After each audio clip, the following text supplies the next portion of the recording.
नमस्कार दोस्तों, स्वागत है आपका जेआरबी में। मैं राजेंद्र कुमार आपका स्वागत करता हूं। आज दोस्तों हम एक नए चैप्टर की शुरुआत करेंगे और नए चैप्टर से आपको काफ़ी कुछ इतिहास के बारे में सीखने को मिलेगा।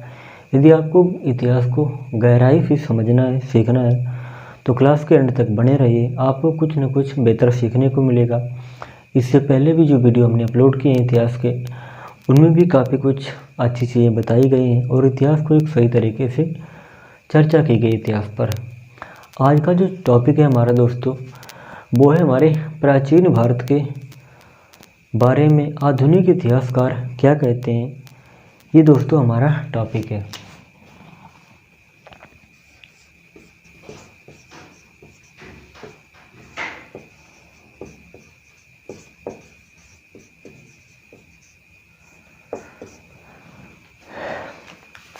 और ये दोस्तों हमारा पार्ट 1 है। इसमें हम देखते हैं पहले कि ब्रिटिश वासियों का भारत के प्रति दृष्टिकोण क्या रहा है। हम इसे देखते हैं।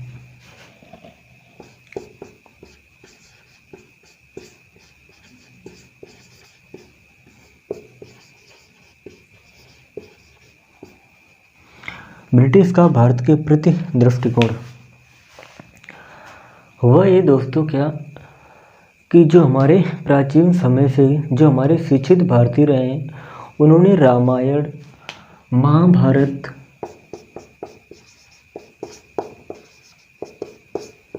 जो हमारे शिक्षित भारतीय रहे हैं, उन्होंने रामायण, महाभारत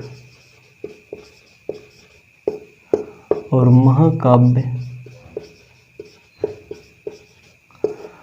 रामायण, महाभारत और महाकाव्य को इनका गहन अध्ययन किया। इनके बारे में बहुत सारी जानकारियाँ इकट्ठा की, इनको पढ़ा, इनको समझा। इसके बाद में लोगों को भी इनके बारे में चर्चा की और बताया कि ये हमारे लिए कितने महत्वपूर्ण हैं। यदि हम इनको सीखते और समझते हैं तो लोगों की भलाई के लिए और मानव समाज के कल्याण के लिए हम कार्य कर सकते हैं। और लोगों को बताया गया कि हमारी प्राचीन संस्कृति और सभ्यता के प्रमाण हैं। प्राचीन संस्कृति और सभ्यता के हमारे प्रमाण हैं। जब इन बातों की चर्चा की जा रही थी तो जो ब्रिटिश वासी थे वो इनको नकार रहे थे और उनको वो आलोचना कर रहे थे। फिर क्या होता है दोस्तों कि सन 1700 में ब्रिटिश सरकार ने भारत की खोज करवाई। जितनी दूर तक भारत में ब्रिटिश सरकार का क्षेत्र फैला था, उसके आगे भी क्षेत्र को खोजा जाने लगा।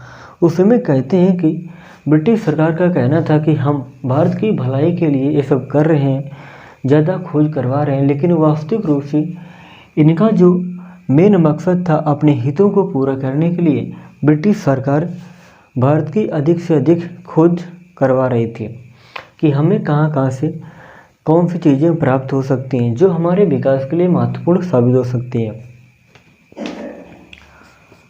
सन 1765 में इनका बंगाल और बिहार पर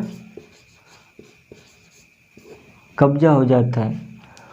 सन 1765 में बंगाल बिहार पर कब्जा हो जाता है तो इनको विरासत में हिंदू धर्म के नियम और कानून मिलते हैं। हिंदू धर्म के नियम और कानून मिलते हैं। इन नियम और कानूनों के अनुसार इनको शासन चलाने में बहुत कठिनाई होती है। उसके बाद में सन 1776 में इसका अंग्रेजी में अनुवाद ए कोड ऑफ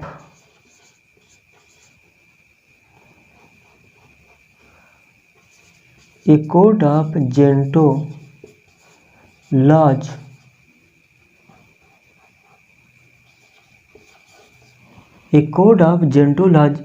इसका अंग्रेजी में अनुवाद किया जाता है। अंग्रेजी में अनुवाद होने के बाद इसमें जो ब्रिटिश सरकार के जज होते हैं, ब्रिटिश सरकार के जो जज होते हैं उनके साथ में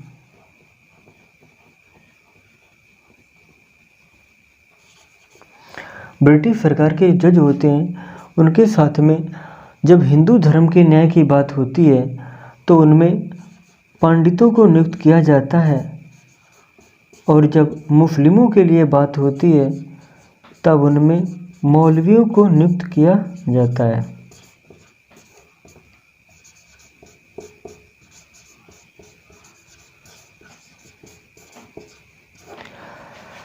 आप इसे दोबारा समझ लें।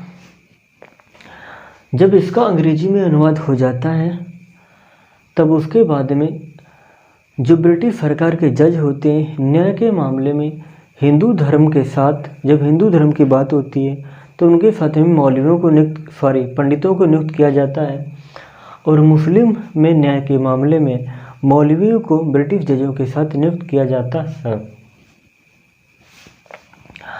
इसके बाद में क्या होता है दोस्तों कि 1784 में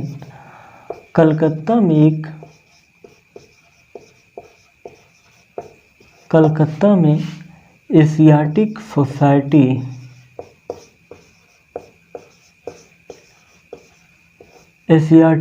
सोसाइटी ऑफ बंगाल की स्थापना होती है,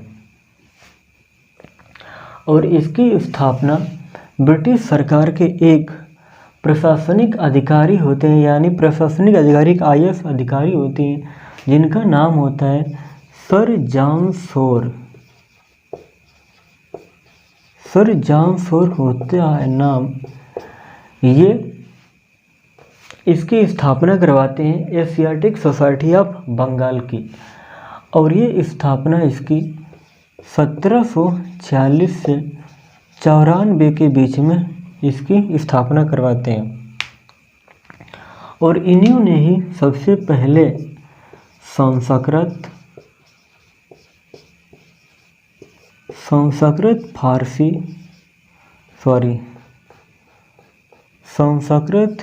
ग्रीक और लैटिन इन तीनों भाषाओं को इन्होंने एक भाषा परिवार का बताया।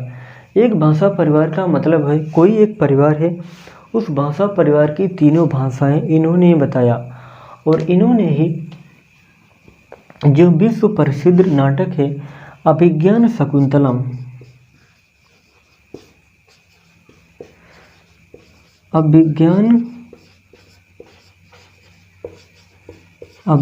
शकुंतलम का 1789 में इन्होंने अंग्रेजी में अनुवाद किया।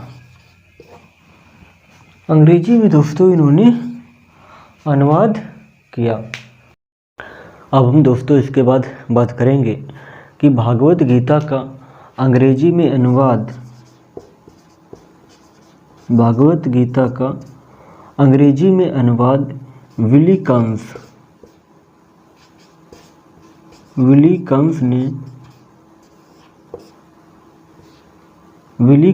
1785 में भागवत गीता का अनुवाद किया। यदि क्वेश्चन दोस्तों आता है भागवत गीता का अंग्रेजी में अनुवाद कब किया गया, तो आप बताओगे 1785 में किया। किसने किया?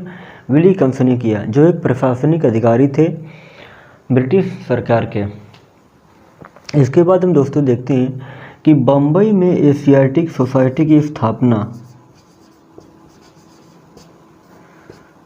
बम्बई में एशियाटिक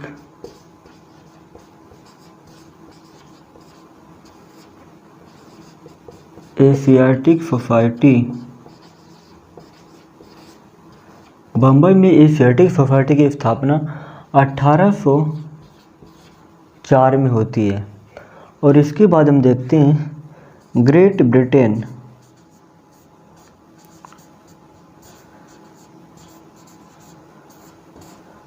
ब्रिटेन को महान ब्रिटेन भी बोला जाता है। ग्रेट ब्रिटेन में एशियाटिक सोसाइटी की स्थापना जो होती है वो 1823 में होती है। तो दोस्तों मैं आशा करता हूँ कि वीडियो आपको पसंद आया होगा, चीज़ें आपको समझ में आई होंगी। और इस वीडियो में दोस्तों आज हम यही बात करते हैं। यदि आपको वीडियो अच्छा लगा तो लाइक करें, शेयर करें, चैनल पर पहली बार हैं तो सब्सक्राइब भी कर लें। तो मिलते हैं आपको नेक्स्ट वीडियो में। नमस्कार।